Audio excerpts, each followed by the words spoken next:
with Mr. John Doo Brown, who's fighting in the heavyweight division from Dixons Dungeon MMA in Biloxi, Mississippi. First off, John, I have to ask where you get the nickname from. Some of the shit. What initially got you into MMA? I just always wanted to do it growing up. I watched a lot of it on TV, and we didn't really have anything like that going. Where I come from, I grew up in the Delta, and we really didn't have a lot of that. So when I got down here, I was introduced to it through a mutual friend, and I just started and never stopped. Most definitely. Are there any words of encouragement you'd like to put out there for our youth who are considering pursuing MMA? If you're considering pursuing it and you really want to do it, just focus on it. Keep it first. Train hard. That's about it. You're fighting for the Cage Rage heavyweight title. How does it feel to be fighting the main event? I fought main events before, so I think like the last 2 or 3 fights of mine have been all main events. So it really doesn't, just being the main event doesn't make a big difference to me. It is for a title, which I have to already. I won a 3rd one, so I'm excited about that though. For sure. Do you step up your training at all when fighting for a title? Yeah, because normally the rounds go longer, so it'll be a 5-round fight instead of a 3-round fight.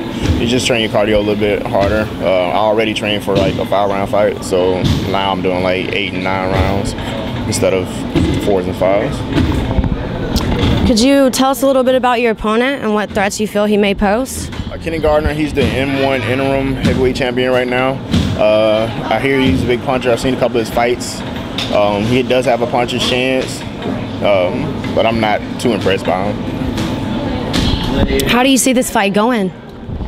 He's probably going to come out and we're going to swing a little bit. He's probably going to get hit and then want to rush me into the cage. And then I'm probably going to end up on the ground in TKO.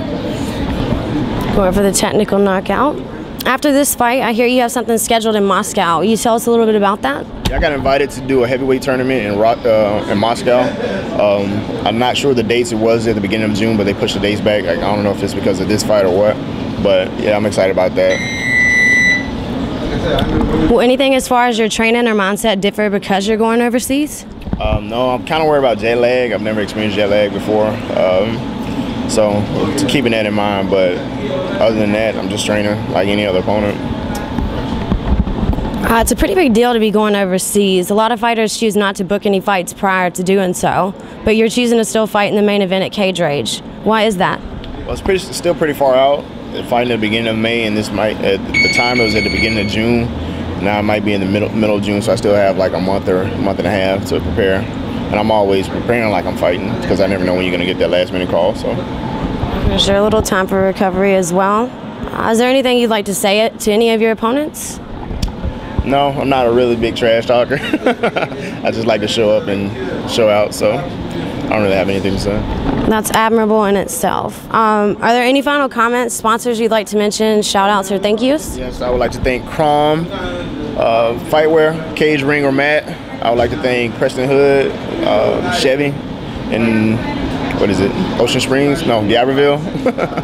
And then I would like to thank Ranger Up too, as well. And I'm thank all my teammates too. I train with a great group of guys, and iron sharpens iron. I wouldn't be as good as I am if it wasn't for these guys.